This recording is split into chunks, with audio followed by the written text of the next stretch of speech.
Bilaldan danışacağım sizə. Daha Bilal elə bir insandır ki, bütün müsəlman dünyasında azan deyəndə yadınıza nə düşür? Bilal düşür. Allahın rəhməti, salamı olsun ona. Peyğəmbər ona 2 vəzifə tapşırır. 1, Beytülmalı ona tapşırır. Bax ha, əmanatdar adamdır. 2, Peyğəmbər onu azan verən eləyir. Azan gələndə Peyğəmbər azan verməyi ona tapşırır. Amma Bilal sonra neynədi? Bilal nə ilə tanınırdı? Azanla.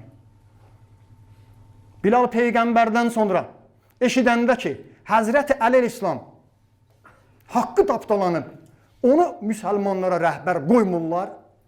Dedilər, gəl birinci xəlifə üçün azan ver. Dedi, mən azan demərəm.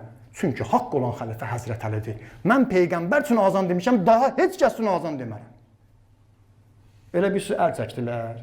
Qoymadılar ki, yaşamağa. Sürgün oldu. Peyğəmbərin sahabələrindən uzaqda dünyasını dəyişənləri bir də Suriyada, Babus Səğir qəbristanında bastırılıb. Orada dünyasını dəyişib, sürgündə.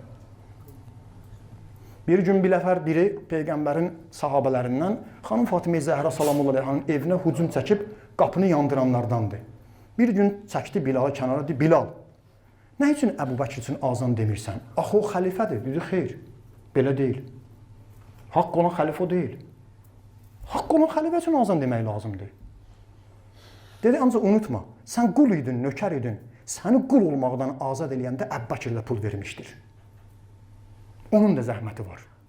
Bilal gör nə cavab verdi. Dedi, əgər Allaha xatir eləyibsə, adam mömin işini nəyə xatir eləyər? İxlasla, riyakarlıq yox. Allaha xatir eləyibsə, məndən əl çəksin. Əcri Allahdandır. Əl çəksin məndən, azan deməyəcəyim. Azan eşitməyəcəksiniz. Yox, əgər özünə xatir eləyibsə, Allahdan başqası üçün bunu eləyibsə, mən ondan beyət eləmərəm. Çünki Peyğəmbər onu bizə xəlifə qərarı verməmişdir. Bəzi yerdə var, oxumuşam, çoxdan oxumuşam.